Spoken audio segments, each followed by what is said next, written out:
It started with a quiet, almost uncertain voice, an audio clip that didn't seem like much at first, but quickly became the center of intense speculation.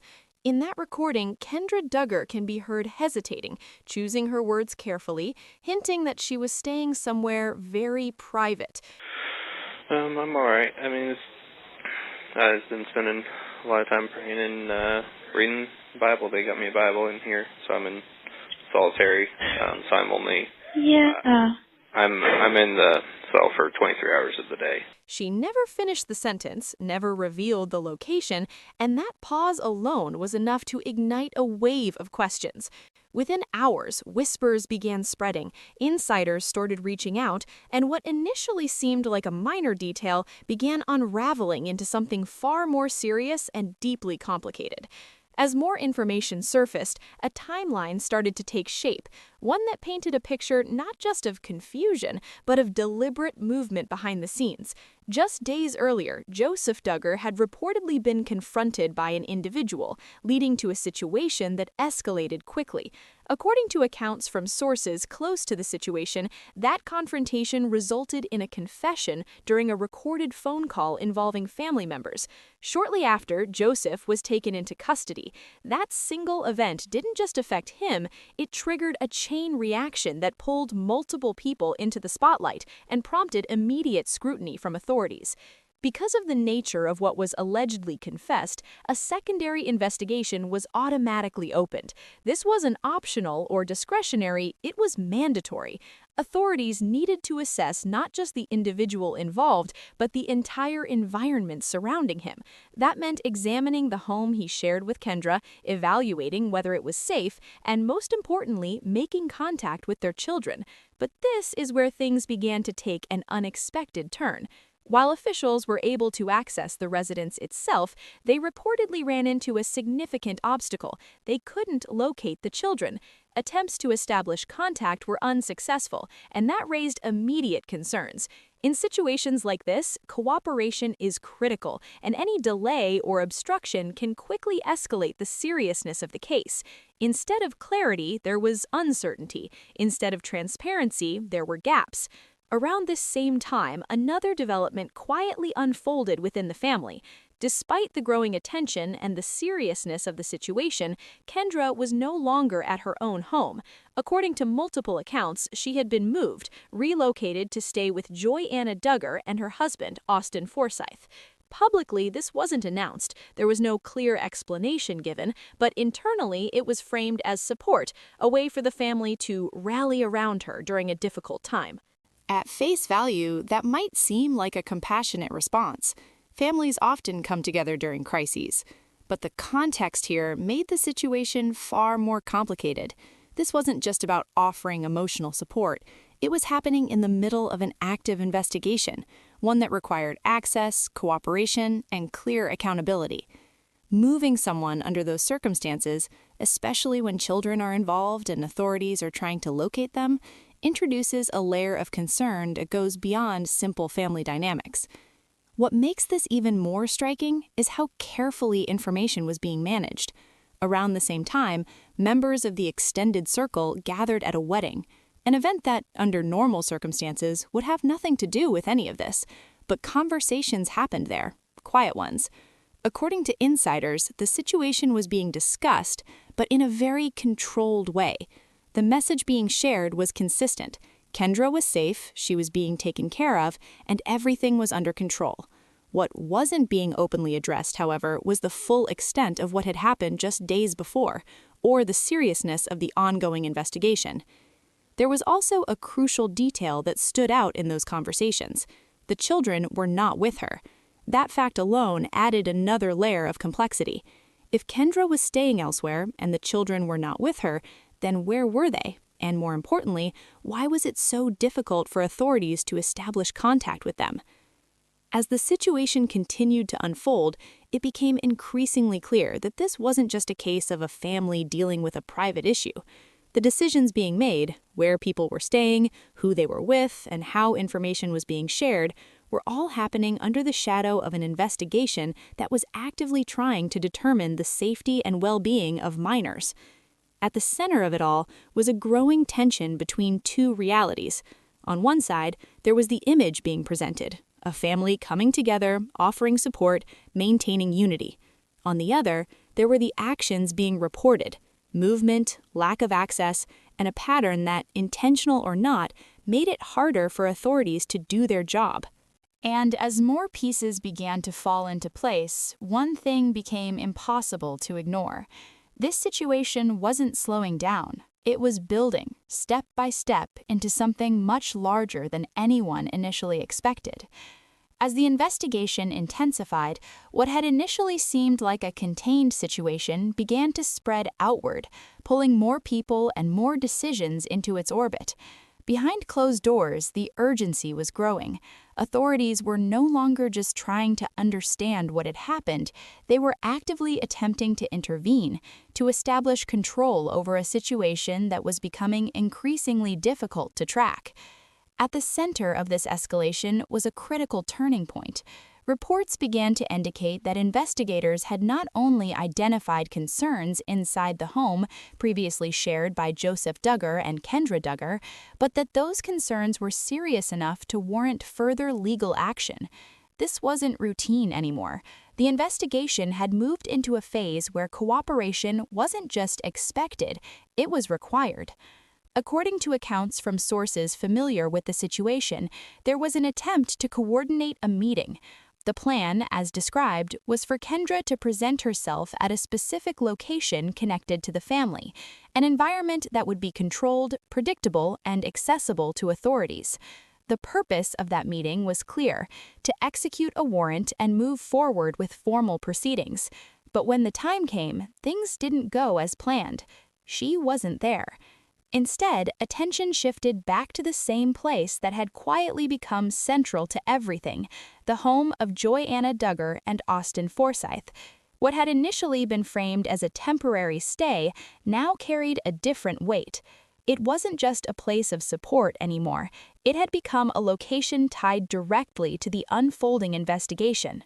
Around this time, media presence began to increase. Local outlets started appearing near properties associated with the family, documenting activity, asking questions, and trying to piece together what was happening. One particularly visible moment involved Michelle Duggar, who was seen outside, visibly tense, addressing a situation that had clearly moved beyond private handling. Her focus, as she expressed it, was on protecting the kids. But even that statement raised questions. Protecting them from what exactly, and from whom? Because by now, the issue wasn't just internal. Authorities were actively trying to locate individuals, execute legal processes, and ensure compliance. And when those processes are delayed or disrupted, it doesn't just complicate the investigation, it can lead to additional consequences for everyone involved. What followed was a rapid shift in momentum. With media coverage increasing and the lack of cooperation becoming more visible, the situation reached a point where continuing to avoid direct engagement was no longer sustainable. The pressure wasn't just coming from investigators anymore, it was public, it was documented, it was unfolding in real time. Eventually, a decision was made. Kendra was brought in. She turned herself in and was formally booked on multiple charges, including allegations related to child endangerment and false imprisonment. These were not minor accusations. Each charge carried its own weight, its own implications, and together they signaled just how serious the situation had become. At the same time, authorities were finally able to intervene directly regarding the children, bringing them into a position where they could be properly assessed and protected. But even as that part of the situation began to stabilize, the broader implications were just beginning to surface. Because the decisions made in those critical days, where to go, who to stay with, how to respond, had already created a ripple effect. By opening their home, by becoming directly involved in the movement and presence of someone under investigation, Joanna Duggar and Austin Forsyth had unintentionally placed themselves closer to the center of the situation than they may have realized. And that raises a difficult question, one that doesn't have an easy answer. At what point does support become involvement? At what point does helping someone cross a line into something that carries its own risks? Because in cases like this, proximity matters, decisions matter, and even actions taken with the intention of helping can have consequences that extend far beyond what anyone initially expects. What makes this even more complex is the environment in which all of this is happening. This isn't just a family, it's a tightly connected network where relationships, beliefs, and long-standing dynamics influence every decision. Loyalty runs deep, so does expectation. And when something like this happens, those forces don't disappear, they intensify. Which is exactly why, even after the arrest, even after the charges, the situation didn't simply resolve. It shifted, it evolved, and the focus began to move from what had happened to why it had been handled the way it was. Once the immediate legal actions were taken and the situation reached a point of official intervention, the focus began to shift in a way that revealed something deeper, something that went beyond a single incident or a single decision. What started to emerge was a pattern, a framework of behavior that explained not just what had happened, but why it unfolded the way it did. At the center of that pattern is a system built on loyalty, hierarchy, and dependence. Within that system, decisions are rarely made in isolation. They are influenced, sometimes subtly, sometimes directly, by expectations that have been in place for years. And when a crisis hits, those expectations don't pause, they activate. For Kendra Duggar, that meant stepping into a role that on the surface looked like support, but carried far more weight beneath it. Taking Kendra Duggar into her home wasn't just a personal choice, it reflected a broader dynamic, one where family members are expected to close ranks, to protect, to manage situations internally for as long as possible.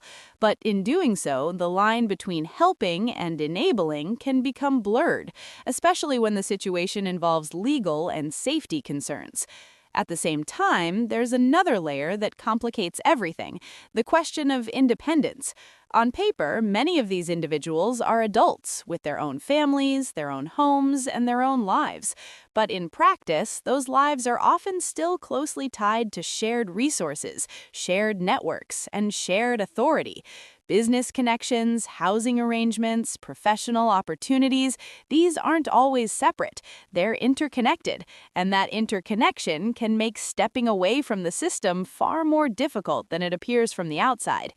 That dependency creates a kind of pressure, even if it's not always openly acknowledged, because choosing to step back, to disengage, or to handle things differently doesn't just affect one relationship, it can ripple outward, impacting access, stability, and long-standing support structures. And in moments of crisis, when decisions need to be made quickly, people often default to what they know, to what has always been expected of them. But that's where the conflict becomes impossible to ignore. Because situations like this don't just test loyalty, they test judgment. They force a confrontation between two competing priorities, protecting the family as a whole and addressing the reality of what has actually happened. And when those priorities collide, the outcome can reveal a lot about the values guiding those decisions. In this case, the response raised difficult questions, not just about actions, but about perspective, about what is considered serious, what is minimized, and how responsibility is understood within that environment. Because while legal systems operate on evidence, accountability, and process, internal family systems often operate on something entirely different: belief, reputation, and preservation. And when those two systems intersect, tension is inevitable. What also stands out is how this situation has affected public perception. Over the years, figures like Kendra Duggar have built a presence that extends beyond the family itself, through social media, partnerships, and public engagement. That visibility brings opportunity, but it also brings scrutiny. Actions that might once have remained private are now observed, analyzed, and questioned in real time. That creates a unique kind of pressure because maintaining a public image requires consistency, and moments like this can challenge that consistency in ways that are difficult to manage. Statements, actions, and associations are all examined together, and when they don't align, it becomes noticeable. At the same time, the legal process surrounding Joseph Duggar is continuing to move forward. Transfers, hearings, and formal proceedings are expected to follow a structured timeline, one that will determine the outcome based on evidence and testimony rather than internal narratives. And while that process unfolds, it exists separately from the decisions being made within the family itself. Because even as the case progresses, the underlying dynamic remains unchanged.